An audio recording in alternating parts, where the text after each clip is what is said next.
ఇండస్ట్రీలోకి సంక్రాంతి పండుగ వాతావరణం 3 రోజుల ముందే నెలకొంది. మెగాస్టార్ చిరంజీవి అండ్ నందమూరి బాలకృష్ణలు తమ సినిమాలు రిలీజ్ చేసి సంక్రాంతి పండుగను మరింత ఆడంబరంగా సెలబ్రేట్ చేసుకునేలా చేశారు. చిరు 9 ఏళ్ల తర్వాత రీ ఎంట్రీ ఇస్తున్న చిత్రం ఖైదీ నంబర్ 150తో అండ్ నందమూరి బాలకృష్ణ గౌతమిపుత్ర శాతకర్ణి సినిమాతో బాక్స్ ఆఫీస్ పై హంగామా చేస్తున్నారు.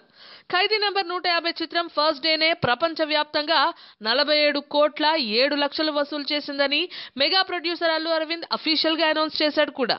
ఆ జోరునే కంటిన్యూ చేస్తూ ఓవర్సీస్ లో కూడా కలెక్షన్ల వర్షం కురిపిస్తోంది ఖైదీ నంబర్ 150.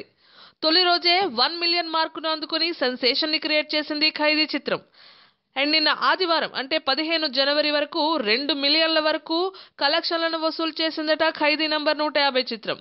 ఫస్ట్ వీకెండ్ లోనే ఇంత కలెక్షన్ సాధించిందంటే ఇక ముందు ఇంకా ఎలాంటి సంచలనం సృష్టిస్తుందో అని ట్రేడ్ వర్గాలు ఇంకా లెక్కలు వేయడం ఫినిష్ చేయనేలేదు.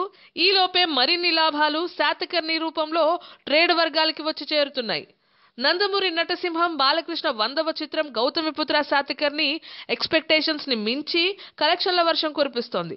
జాగర్లమూడి క్రిష్ దర్శకత్వంలో తెరకెక్కిన ఈ శాతకర్ణి దేశంలోనే కాదు ప్రపంచవ్యాప్తంగా రికార్డులు నెలకొల్పుతోంది.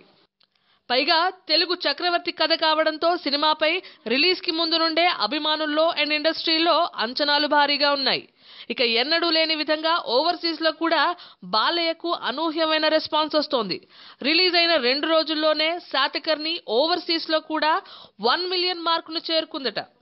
అయితే ఫ్యాన్స్ లో వారి హీరో సినిమాయే హిట్ అని మాటల యుద్ధం జరుగుతున్న ట్రేడ్ వర్గాలకు మాత్రం 2 చిత్రాలు లాభసాటిగా నిలిచాయి. ఓ రోజు ఖైదీ అండ్ ఓ రోజు శాతకర్ణి వసూళ్ల పంట పండిస్తోందని సమాచారం. బట్ యావరేజ్ గా చూస్తే టోటల్ కలెక్షన్ల విషయంలో బాలయ్య సినిమానే ముందంజలో ఉందన్నట్టు టాక్.